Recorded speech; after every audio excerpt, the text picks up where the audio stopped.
А лазера тоже нет, да? Лазера тоже нет. Не изобрели еще. А приличные вообще ученые с собой носят. Приличные только вы будете. Да. Причем Ну, у тебя ты принес? глаза... А я же не докладчик. Что это? А вы носите какой? Ну, так, чтобы проявить Еще гуманизм. нынче нет. Ну, коллеги, тогда, значит, начнем. Ну, вот я уже говорил, что вообще не слишком много народу, но зато это рафинированная публика. Такие вот настоящие ценители этой самой науки. Но вообще надо сказать, что ведь расцвет фазово-переходной науки приходился на 60-е и 70-е годы. И вообще-то была одна Нобелевская премия, да, за Скейлинг. Она была, если мне не изменяет память, где-то в середине 70-х, может, в конце. В 84-м. В 84-м, да? Ну вот, я забежал вперед. Вот, а потом как-то это дело попритихло. А теперь появилось магическое слово. А магическое слово это топологический. И скоро появилось слово топологический, то вот и фазовые переходы с этими топологическими делами, они пошли в дело. Ну и вот была Нобелевская премия. Ну так что? Патологический или... Топологическая. Да.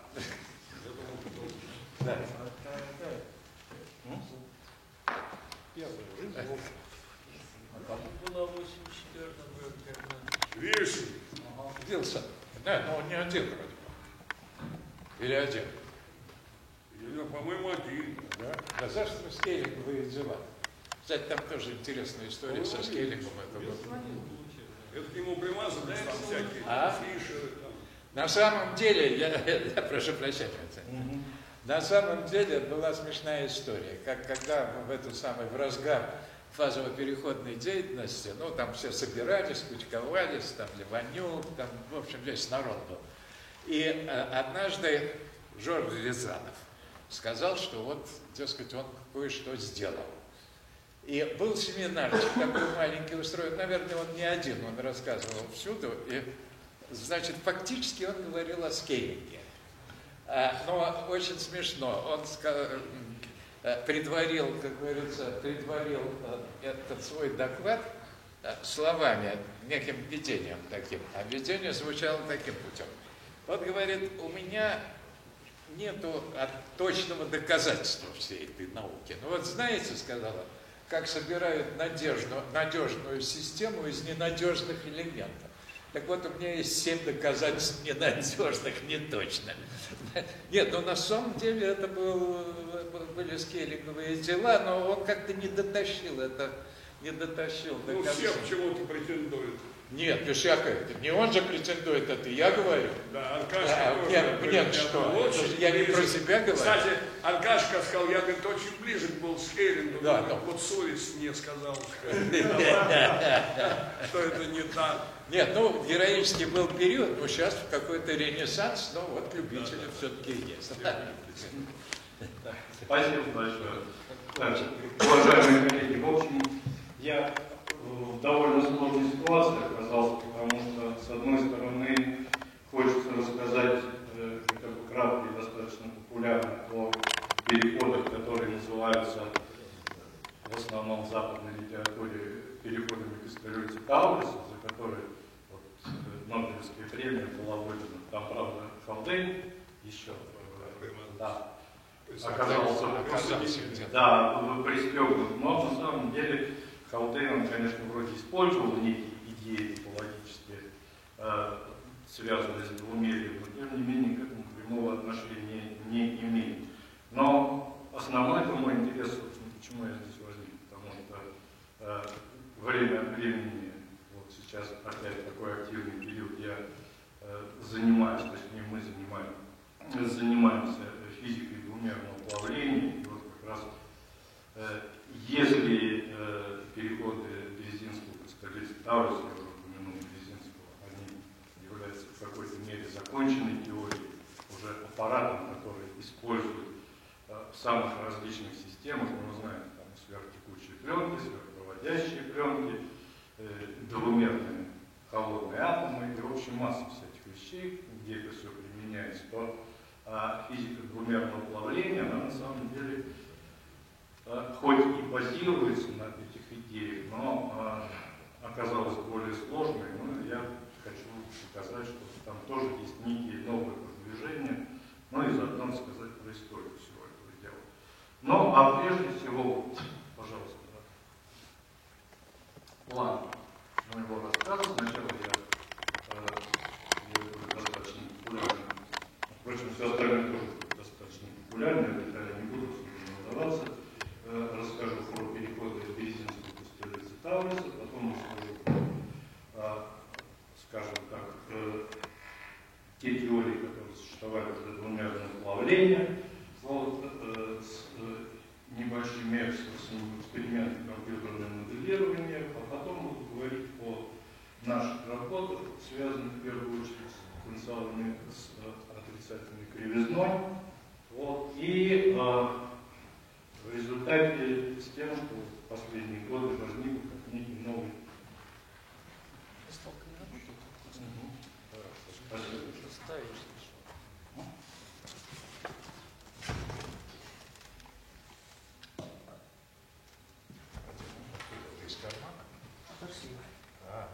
Отлично, зеленый лазер.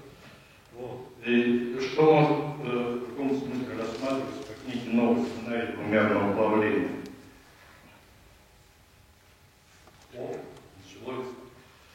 Прежде всего,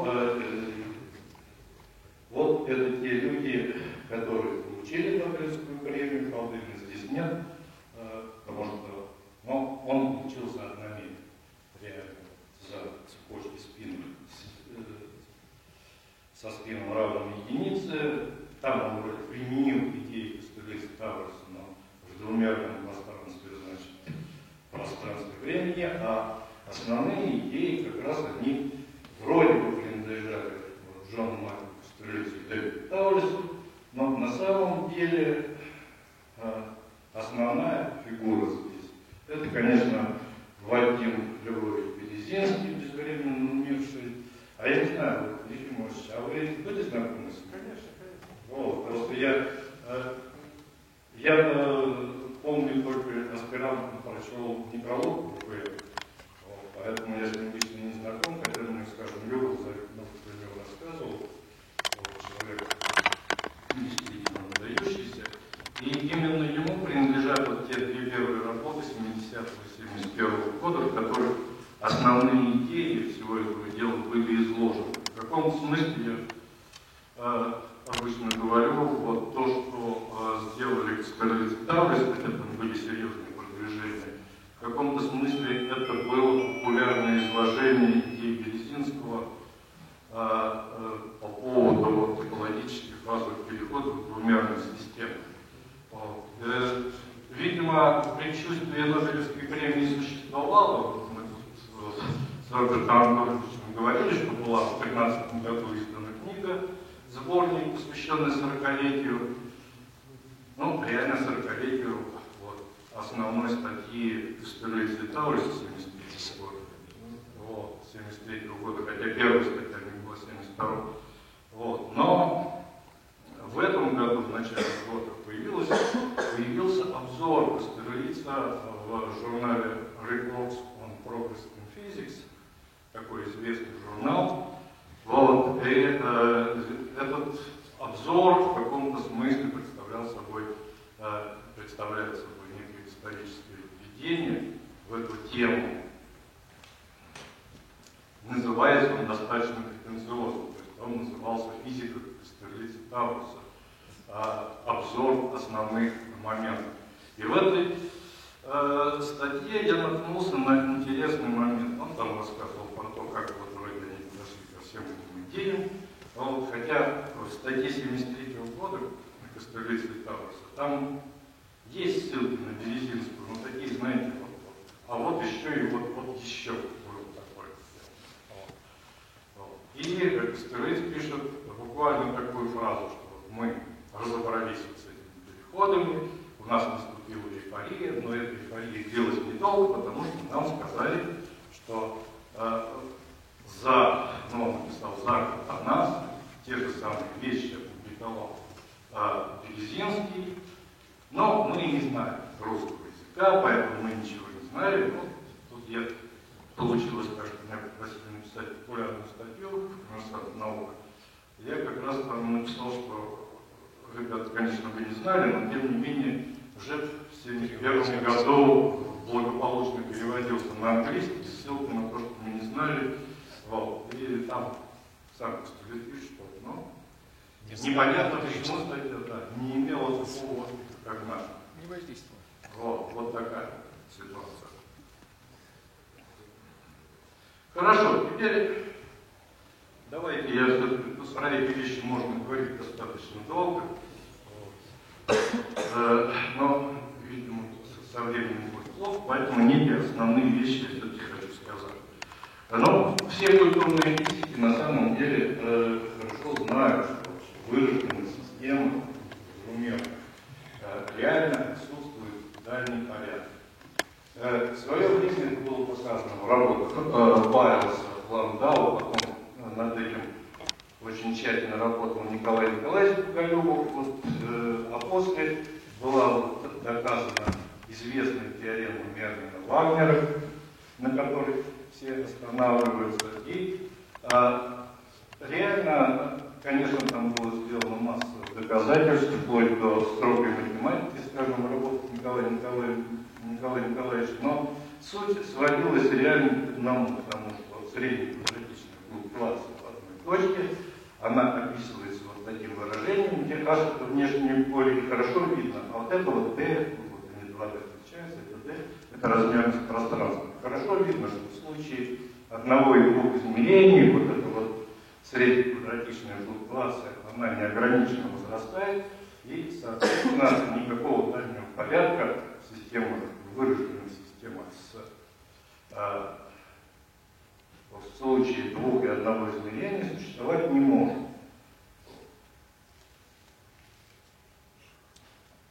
Проблема состояла реально в том, что на самом деле в это время уже активно развивалось компьютерное моделирование, появились работы Олдера и Вайнрайта, посвященные двумерному плавлению, и в этих работах было показано, что на самом деле вот какие-то двумерные кристаллы наблюдаются.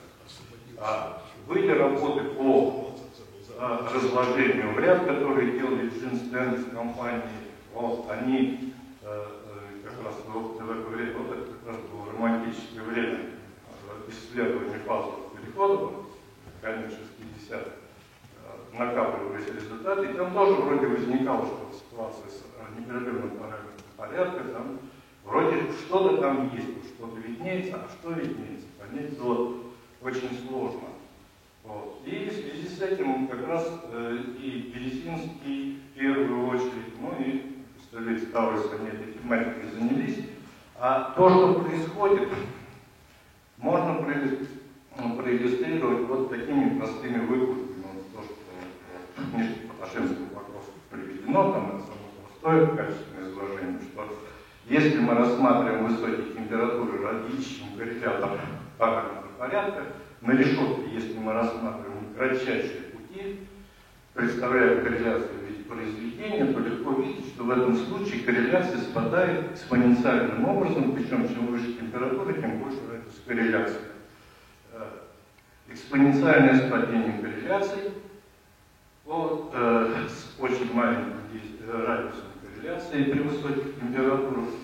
А что происходит при низких температурах? Вот первым обнаружил, собственно, Березинский. Там ситуация другая. Если рассматривать малую флуктуацию при низких температурах, для простейшей выраженной модели, которая здесь приведена, это XY модель, плоский магнитик, когда у вас двухкомпонентная система, эта модель замотана сверхпроводящей пленки и замотана, скажем, сверхтекучей пленки.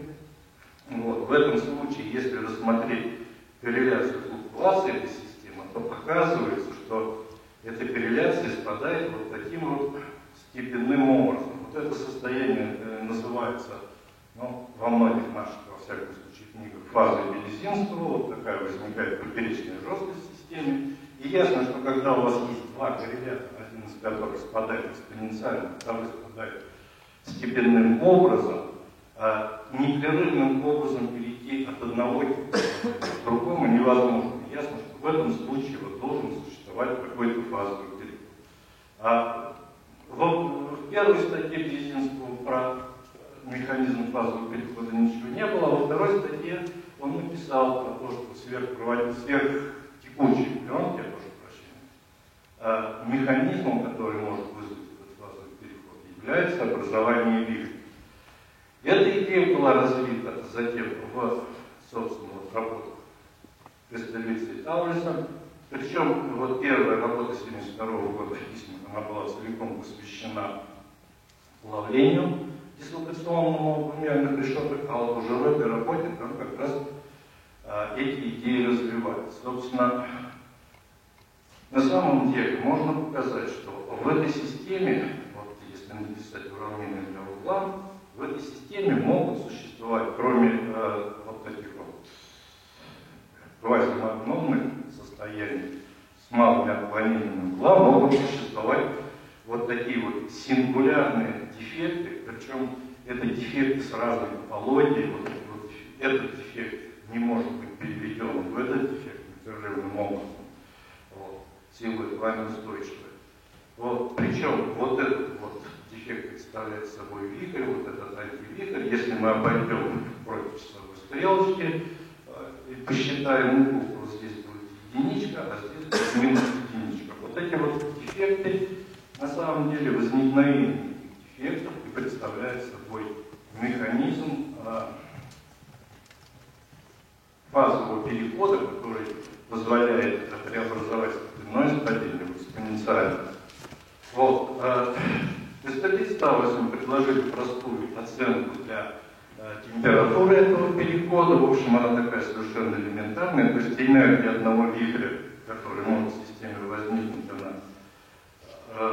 пропорциональна логарифму размера системы. Прошу прощения. Вот. Энтропия, она пропорциональна также логарифму размера системы. Энтропия — это вероятность расположения вихря в какой-то точке системы. Здесь А — это размер ядра вихря. И вот благодаря тому, что здесь встречаются два логарифма, у нас возникает такое состояние, что мы можем посчитать свободную энергию, изменение свободной энергии, и видим, что оно будет отрицательным, когда у нас температура ниже вот этой вот температуры, и, соответственно, свободные вихри не могут возникать при более высокой температуре. Ясно, что возникновение свободного вихря полностью разрушает вот этот квазидальний порядок, характеризуемый медленным спаданием радиации, и это и есть тот самый механизм фазового перехода, который в данной системе существует. В принципе, вот Кристаллица с Таулисом реально написали, вернее показали, что на самом деле система вихрей представляет собой не что иное, как вот такой вот двумерный электронный газ, кулоновский газ. Ясно, что кулон — это вот этот логарифм в данном случае. И для описания этого двумерного кулоновского газа можно применять известные из электростатики методы типа вот, дебаггера, который вполне эффективен в данном случае. Реально, конечно же, нужно учитывать, что в системе при низких температурах возникает виртуально очень много вот этих вот связанных пар вихрей, которые связаны вот этим вот сильным взаимодействием. Вот. Эти пары экранируют друг друга, то есть маленькие оказываются в промежутках между зарядами больших пар и так далее. Вообще эта система такая сложная, она описывается Ренойевым групповыми уравнениями, которые были, собственно, Андерсоном полученными и полученными для другой задачи, полученными Кристаллицем и Таулисом. Вот. Но на самом деле качественно вот эта картинка по возникновению изолированного вихря, она ничем не отличается от Ренойевым групповом подходе или подходе, связанном вот с этим двумерным кулоновским газом. Ну а теперь я перейду к описанию того, что было сделано как раз по поводу двумерного плавления, описание того, что реально сложнее в случае вот как раз плавления двумерных решеток по сравнению с обычным костылицем Таурусом. Березинским костылицем Таурусом. И здесь вот как раз представлены люди, которые в 1978 году разбили теорию того, что они называли костылиц Таурусом, Березинского они не ссылались, и создали теорию, которая в настоящее время наиболее популярна, вот эта вот теория Березинского костылица Тауруса Протерина Нельсона Янга, теория двумерного плавления, вот, которая сейчас наиболее известна из всех существующих теорий двумерного плавления. Что лежит в основе этой теории? Мы с вами уже говорили, что еще начиная с работы Павелса, было показано, что в двумерной системе отсутствует кристаллический порядок. И как-то люди, которые хорошо знают, скажем, теорему Мермина-Вагнера, они не очень обратили внимание вот на эту вот статью Мермина, появившуюся годом позже, хотя в этой статье на самом деле было обнаружено вещь очень интересная и очень важная. Реально, если мы рассматриваем двумерную, и не только двумерную кристаллическую решетку, мы хорошо видим, что в этой решетке по сравнению с изотропной жидкостью есть два типа нарушенной симметрии. То есть есть, с одной стороны, трансляционная симметрия, которая соответствует расположению атомов по узлам кристаллической решетки. Но в то же время есть ориентационная симметрия. То есть если мы возьмем атом, проведем вектор, иногда его называют связь к ближайшему соседу, а потом рассмотрим аналогичный атом где-нибудь достаточно далеко и рассмотрим похожий вектор на ближайшего соседа, то вот между направлениями вот этих связей также существует корреляция. И что на самом деле существенно? То, что сделал Павелс и Ландау, вот эти вот, прошу прощения, эти вот вещи, они из книжки Ландау реально записаны, вот, они показали, что в двумерных системах не может существовать дальний трансляционный порядок. И они ничего не говорили по поводу ориентационного порядка. А вот в работе можно аналогичный вывод к предыдущему сделать для углов, которые описывают направление связи к феномену приближения. И вот для углов мы видим, что на самом деле среднеквадратичная флуктуация, она конечна в этом случае. То есть реально в двумерной решетке действительно отсутствует дальний трансляционный порядок, он спадает, правда, не экспоненциально, а по степенному закону, то есть такой квазидальный трансляционный порядок, но существует реальный дальний ориентационный порядок. Вот этот порядок связи. И на самом деле удивительно то, что приходилось мне сталкиваться, что очень квалифицированные люди, которые даже где-то близки к этому, они как про это дело забывают. Вот. Ну а вот эти ребята, я имею в виду Протерина Нельсона, Янг, он, в общем-то, ничего особо не продвинулся по сравнению с Протериным и Нельсоном. Вот, они обратили на это внимание. И они быстро сообразили, что на самом деле должны существовать два механизма. Первый механизм, который разрушает дальний порядок, квазидальный трансляционный порядок в системе, превращает его в экспоненциальный порядок. Однако, я чуть дальше покажу это, однако при этом разрушении реально в системе возникает квазидальний ориентационный порядок. То есть ориентационный порядок дальний, который был, он не исчезает полностью. Система не превращается в изотропную жидкость, а переходит в некое новое состояние, которое характеризуется медленно спадающими корреляциями, ориентацией вот этих связей. Эта фаза была названа гексадической фазой. Вот здесь как раз представлены элементарные базовые топологические дефекты, которые соответствуют вот этой дислокации, возникновению свободной дислокации, приводит к тому, что у вас квазидальный конституционный порядок исчезает и превращается в экспоненциально спадающий, а вот это вот дисклинации, которые существуют в виде связанных пар в гексадической фазе и которые диссоциируют, приводя к фазовому переходу из гексадической фазы в изотропную жидкость. Таким образом, сущность теории березинского костылица Тауриса с характерными Нексом двумерным плавлением состоит в том, что у вас вместо одного фазового перехода первого рода в системе возникает плавление посредством двух непрерывных переходов типа костылица Тауриса через промежуточную гексадическую фазу с квазидальным ординационным порядком. Просто так. С квазидальным. Дальний порядок кристаллин, а в гексадической фазе квазидальный порядок. Вот. Но все это базируется вот на стандартной теории упругости. Собственно, это один из недостатков теории, потому что они рассматривают треугольную решетку, описываемую двумя коэффициентами Ламэ.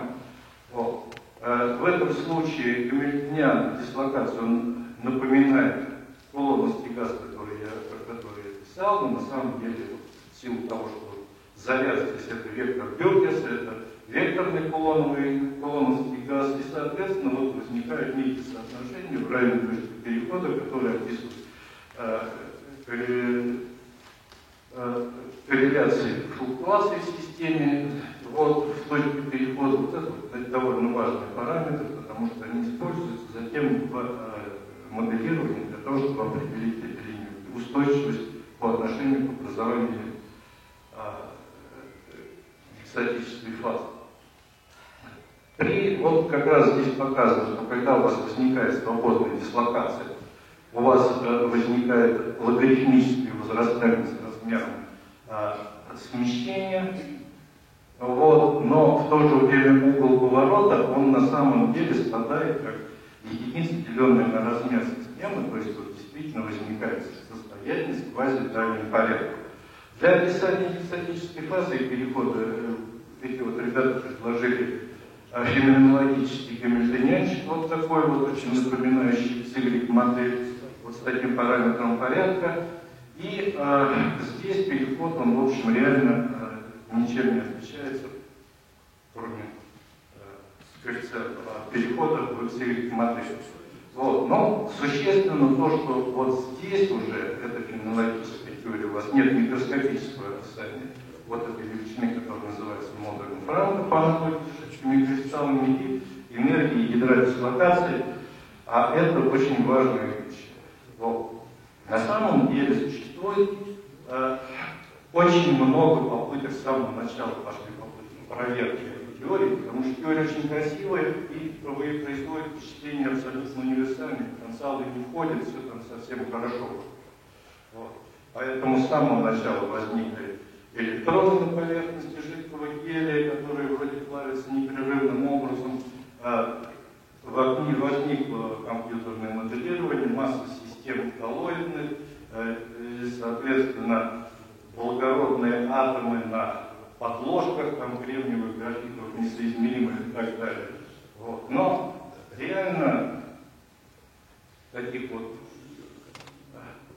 твердых доказательств того, что эта теория работает, долгое время не было, и, на мой взгляд, вот эти вот лучшие работы, в которых удалось показать, что вот эта теория на самом деле имеет отношение к реальности. Вот тут группа Марика с Кеймом, они работали больше 15 лет, они рассматривали поведение системы коллоидов, вот такая вот экспериментальная у них установочка была. Здесь вот стеклянная пластинка, в которой вырезана емкость, туда наливается вода и закачивается коллоиды. Порядка 100 тысяч этих коллоидов, больше 100 тысяч, размер там 4,5 микрона. И, соответственно, выделяются области порядка, там, в которые попадают 3000 коллоидов, которые снимаются посредством вот этого объектива. И в каждой точке с определенным промежутком времени фиксируется их траектория. Исходя из этого идет прямой подсчет, собственно, статистической механики этой системы. Вот. И эта система находится во внешнем магнитном поле, и коллоиды взаимодействуют друг с другом в взаимодействующем дипольном магнитном взаимодействии. Ну вот здесь в качестве примера приведены структурные факторы. Они очень внимательно все смотрели, и я вот приведу только структурные факторы. Видно, что здесь вот этот вот кристалл такой, вот это вот экзотические фазы, вот эта изотропная жидкость, они проходят через все эти вещи. Ну, вместо изменения температуры они, понятное дело, меняют магнитное поле в этом случае. Но вот похожие вещи показаны совсем недавно, были сделаны на тонких сверхпроводящих пленках, где вот эта вот решетка вихрей, которая, соответственно, тоже плавится. Но здесь ребята какую-то лишнюю заморозку ввели, то есть у них вместо двухстадийного аж трехстадийных плавления считают, что нашли, но я думаю, что это просто у них ошибка. Вот. Но в то же время существует почти сразу мой приятель Чуи предложил другой механизм плавления, связанный с образованием границ зерен, который происходит, когда энергия гидродислокации меньше некого критического значения. Оказалось, что в этом случае возможен переход первого рода. Но я тоже этими вещами занимался несколько позже. Вот этот дислокационный дисциплинационный Гамильтониан показал, что реально при малых значениях энергии гидродислокации в системе может происходить такой взрыв. Вот там из картинки видно, что пара дислокации представляет из себя квадрупоид дисциплинации. В принципе, этот квадрупоид может взорваться посредством перехода первого рода. И в этом случае как раз система должна плавиться. Один из возможных механизмов плавления посредством перехода первого. Ну, тут вот ранние работы все эти, и долгое время существовала точка зрения, вот Йон Лузовик здесь в свое время один из первых занялся компьютерным моделированием этих вещей. Существовала точка зрения, что система с дальнодействующим взаимодействием плавится посредством перехода Березинского пастюризатора с Харперина Нельсона, в то время как короткодействующий потенциал плавится посредством перехода первого рода. Вот. Еще один интересный момент связан с тем, что реально в тех же коллоидных системах у вас всегда, если вот на воде была, на самом деле в основном рассматриваются стеклянные подложки, там все время есть дефекты, и поэтому все время существует вот, внешний беспорядок, который должен влиять на характер плавления. Этим вопросом в свое время занялся Нельсон с Шазером. Вот, но они показали на самом деле очень естественной с физической точки зрения результат возник, что если вы внедряете эффекты случайно расположенные, то они, конечно же, очень сильно влияют на трансляционный порядок. Ясно, что они разрушают этот порядок, расталкивая атомы, но в то же время ориентационный порядок этими дефектами практически не воздействует. И поэтому экзотическая фаза, граница экзотической фазы изотропной жидкости, она остается практически той же самой, какой и была, а вот кристаллическая фаза начинает валиться. Нельсон предложил вот такую фазовую диаграмму, но она была ошибочной, потому что вот здесь при низких температурах у него возникло некое возвратное плавление, но это был просто результат ошибочного использования метода Ленон-группы. Вот. И в настоящее время уточненная фазовая диаграмма, она имеет примерно, ну, качественно, имеет вот такой вот вид кристаллический, имеет вот такое состояние, а вот здесь вот расположено уже повыше экзотических фаз. Ну, теперь несколько слов о методах компьютерного моделирования, потому что вот, нам относится в реальном компьютерном моделировании считается, естественно, ориентационный трансляционный параметр порядка, корреляционная функция ориентационно-трансляционных параметров порядка. Если у вас есть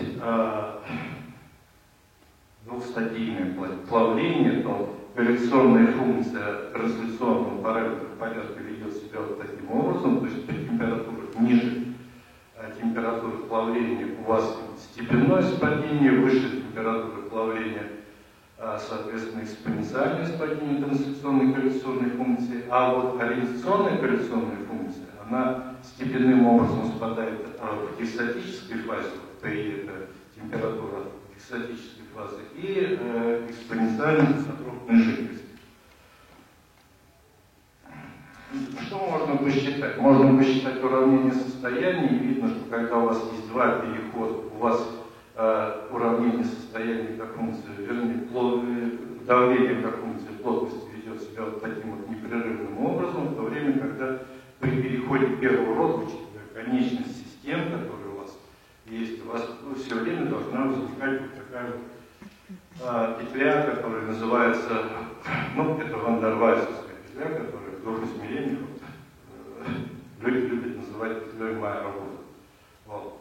Но вот это очень неудобный критерий, связанный с поведением ориентационного параметра порядка, а основное это вот поведение огибающих ориентационные трансляционные функции в различных состояниях. Вот здесь это кристалл, вот это ориентационная трансляционная фиксатель, и изотропная жидкость, вот такая вещь. Вот. Мы все эти вещи делали вот для такого потенциала. В свое время Сергей Михайлович нас толкнул на изучение подобного рода потенциалов. Это потенциалы, но мы их называем с отрицательной кривизной. Вот. Это реально потенциалы, в которых есть две характерные длины в области отталкивания. Эти потенциалы, вообще-то говоря, придуманы были в первую очередь для того, чтобы описать на качественном уровне поведение воды, которые реально взаимодействуют, вот как раз характеризуется наличием двух пространственных масштабов. Эффективный потенциал взаимодействия можно представить себе таким образом. Вот. Оказалось, что, как это ни странно, вот введение вот такой вот это вот степенное спадение до единицы на R14, а вот здесь вот некий гиперболический тангенс. Оказалось, что вот такое изменение потенциала резко усложняет фазовую диаграмму, для случая трех измерений картинка сделана, и приводит к существованию трех основных аномалий, присущих воде. Волс, то есть это диффузионная аномалия коэффициента теплового расширения и, соответственно, структурная аномалия. В случае двух измерений фазовая диаграмма приобретает вот такой вид. На самом деле вот здесь есть еще дополнительные фазы, над которыми мы сейчас работаем, но она имеет вот такой вот вид. Здесь существенно две треугольные фазы и квадратные кристаллические фазы. Вот так ведут себя, соответственно, ориентационные и трансляционные корреляционные функции в этом случае. Критерии связаны с степенью спадания огибающих в этой системе. И оказывается, что вот если мы здесь проведем вот такую вот, построим уравнение состояния, мы здесь видим вот характерную петлю, и в этом случае вот мы видим, что критерии устойчивости, получаемые из поведения корреляционных функций, они оказываются внутри этой петли, то есть система реально плавится посредством одного перехода первого рода. Вот. Если мы вводим пининг, а пининг на самом деле существенен в данном случае, то ориентационная корреляционная функция не изменяется не только качественно, но и практически количественно, а вот трансляционная на самом деле изменяется, и вот возникает дополнительный изгибчик, который как раз отвечает вызывается наличием в системе этого пининга, и, соответственно, который разрушает трансляционный порядок. Вот. И его мы используем для того, чтобы оценить,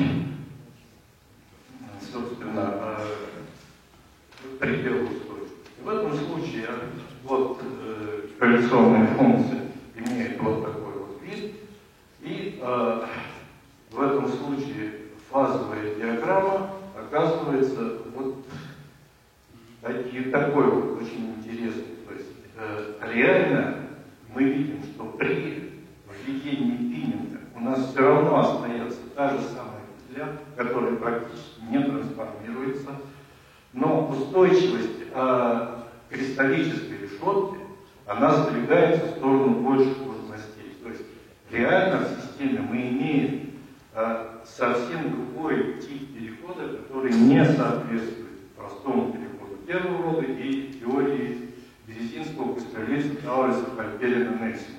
То есть мы имеем непрерывный переход из кристалла в экзотическую фазу и переход первого рода из экзотической фазы в изотропную жидкость.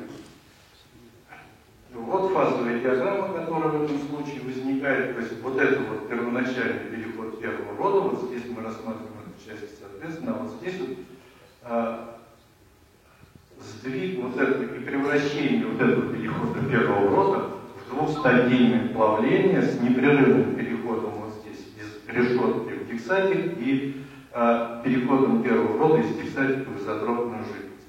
На самом деле подобные вещи были сделаны здесь, и, честно говоря, я очень сильно завидую, потому что вот эту работу мы тоже начали, но ребята сделали раньше нас.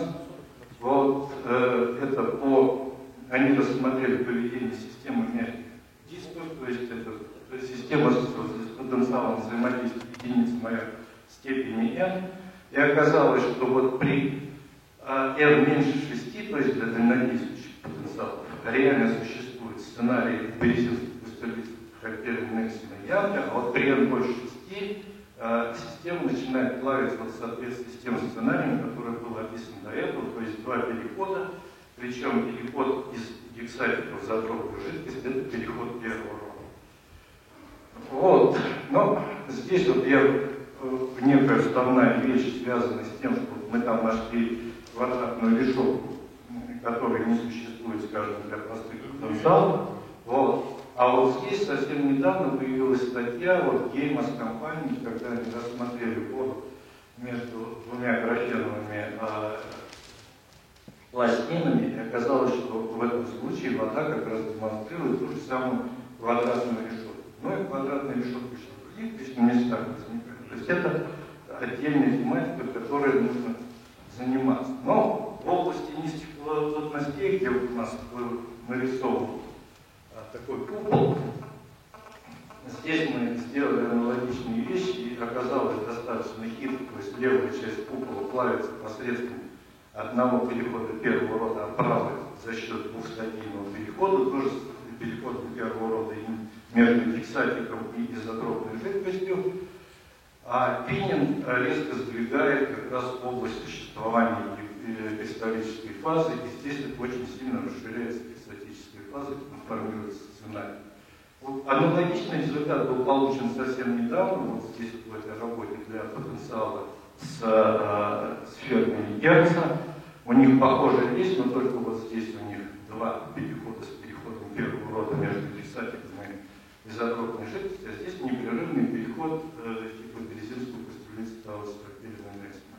Что существенно? На самом деле во всех работах, которые делались до этого, в которых находилась гексатическая фаза, эта фаза была очень узкая, на уровне численных ошибок при проведении компьютерных экспериментов. За счет Пининга мы эту гексатическую фазу растянули, и можно использовать ее, исследовать ее свойства. В частности, мы первые сумели посчитать коэффициент диффузии в гексатической фазе. Вот мы видим здесь, что в гексатической фазе коэффициент диффузии отличается от жидкого состояния немного выше, ну и, конечно, сильно отличается от кристалла. Вот. Но основные выводы, я не знаю, нужно говорить или нет, в общем, мы видим, что на самом деле в случае трех измерений у нас всегда переход первого рода, в случае двух измерений при дальнодействующих потенциалах возможен сценарий Березинского, Кустерлица, Фальпелина, Нельсона, Янга, а при короткодействующих потенциалах в принципе, скорее всего, ситуация будет складываться таким образом, что у вас есть два перехода, причем переход между гексатической фазой и изотропной жидкостью, это переход первого рода, а между кристаллом и гексатиком непрерывный переход типа Березинского, Кустерлица, Тауриса. Вот, Пининг очень сильно растягивает гексатическую фазу, позволяет ее изучать. А самый момент, на самом деле, мне очень не нравился этот сценарий с переходом первого рода из десятницы в добротную жидкость, потому что в рамках существующих теорий и параметров порядка, которые существуют в медицине, описать этот переход первого рода не получается. То есть здесь нужно думать, придумывать как раз адекватную теорию. Вот в моделировании получили, чтобы понять на буквах, на формулах, пока до этого мы еще не дошли. Спасибо. Несколько вопросов, если таковые возникли. Да. Теории нет, ладно, а хотя бы как-то на пальцах понятно, почему переход первого рода. Теория Ландау он бы непрерывный. Ландау непрерывный, если вы начнете там...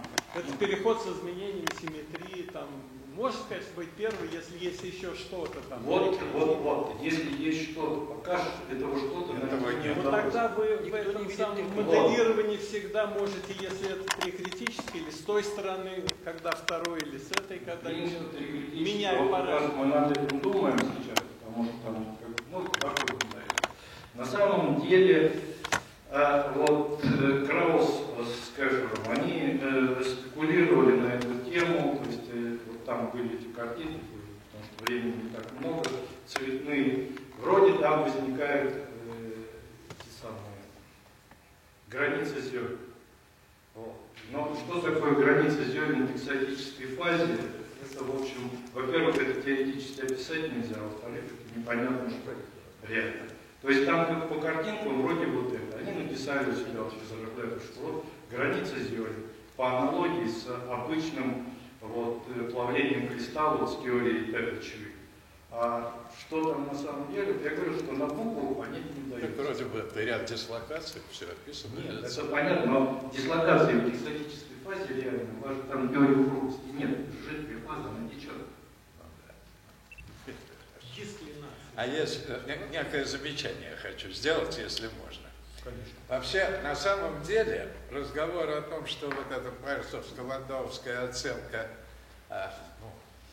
этот вывод о том, что не существует кристалла в двухмерном одномерности. На самом деле, борьбу с этим утверждением начал Яков Ильич Френкель.